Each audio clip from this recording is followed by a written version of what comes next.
Selamat sore teman-teman. Sore. Perlu perkenalan atau enggak nih? Kenalkan sama Bu Yulis.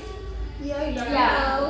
Tapi kita perkenalan aja kali ya, karena kali ini Bu Yulis untuk mengaku tugas dari public speaking. Nah, untuk kali ini Bu Yulis mengundang kalian di sini untuk kita berbincang-bincang soal penggunaan media sosial di kalangan remaja. Nah, sebelumnya Bu Yulis mau tanya, siapa yang tadi pagi bangun tidur langsung buka HP? Saya. Hampir semuanya ya, nggak kalian aja tapi Bu Yulis juga. Nah, sebenarnya untuk bermedia sosial itu sebenarnya juga nggak yang berdampak buruk juga ya buat kehidupan kita, tapi kita memang harus menghandle penggunaan media sosial, dimana yang sekarang di kalangan remaja itu terlalu banyak konten-konten yang tidak seusianya, tidak sepatutnya di usia anak remaja berkonten dan bersosial media kayak gitu ya teman-teman. Jadi, apakah media sosial itu dapat berdampak buruk bagi kita? Oke, sebenarnya tidak juga, karena media sosial itu tergantung dari kita melihat konten-konten apa yang dilihat kayak gitu. Nah, tapi dari internet juga kita banyak mendapatkan manfaat, seperti kita bisa mencari tutorial, misalnya ingin memasak, membuat kue kayak gitu. Kemudian konten-konten edukasi mengenai pembelajaran.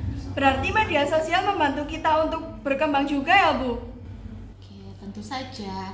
Tapi kita harus bijak dalam menggunakan media sosial, karena seperti saat kita lagi rebahan, maunya scroll media sosial, lihat-lihat video cuma 1 jam, tapi akhirnya lupa waktu karena kita keasyikan scroll video di TikTok tuh misalnya ya kan. Akhirnya apa? Tugas yang tadinya harus kita kerjakan jadinya nggak dikerjain, betul tidak? Betul. Berarti bukan Bu Yulis juga, bukan juga sih, Bu Yulis aja. Karena Bu Yulis sendiri tuh juga merasakan bahwa lagi quality time nih, lagi rebahan, buka sosial media, buka scroll video di TikTok, terus inget belum bersih rumah, nanti aja deh 1 video 2 video, akhirnya sampai bisa ketiduran juga gara-gara kita scroll sosial media kayak gitu. Jadi kita harus bijak dalam menggunakan media sosial kita ya. Intinya kita harus tahu waktu dalam buka HP, bermain HP kayak gitu. Jadi nggak sampai pekerjaan kita, tugas kita di sekolah sampai terbengkalai kayak gitu ya teman-teman. Lalu bagaimana caranya kita supaya lebih bijak untuk menggunakan media sosial? Untuk caranya cukup sederhana, Jen. Jadi kita yang pertama harus tahu waktu. Jadi ketika kita bermain HP, di saat kita sedang istirahat atau sedang rebahan di kamar, itu ya kita bijak lah dengan menggunakan HP. Kemudian yang kedua,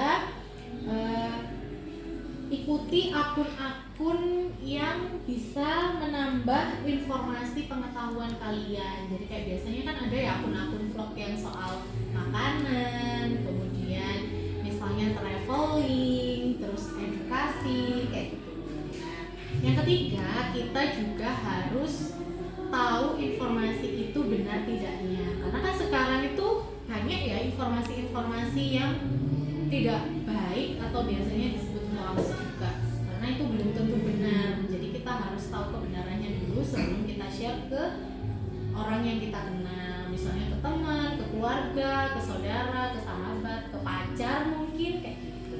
Nah, kemudian kita juga harus tahu waktu dimana kita lagi me time dengan keluarga, ngumpul sama teman, sedang sekolah, belajar. Jadi jangan sampai ketika kita sedang berkumpul dengan keluarga, dengan teman-teman ataupun belajar, kalian masih sibuk dengan handphone kalian kayak gitu ya. Wah, ternyata tipsnya mudah diterapkan ya, Bu. Benar sekali teman-teman. Jadi media sosial itu juga sebagai alat kita untuk mencari pengetahuan dan informasi dari luar. Nah, yang pasti kita harus menggunakan media sosial dengan baik agar kita mendapatkan manfaat-manfaat dari media sosial tersebut. Tapi jika kita terlalu sering menggunakan, itu juga akan berdampak buruk juga untuk kehidupan kita ya teman-teman. Jadi di era digital ini kita harus menjadi remaja yang bijak dalam menggunakan media sosial. Seperti itu ya. Iya, Bu. Oke, nggak terasa kita bincang-bincangnya sampai sini aja ya teman-teman. Nanti next time kita bisa sambung lagi bincang-bincangnya dengan topik yang lain. Nah, dengan itu Bu Yulis mohon undur diri. Terima kasih atas perhatian teman-teman semua sudah hadir di perpustakaan Bintara ini. Jadi, see you, bye-bye. Selamat sore.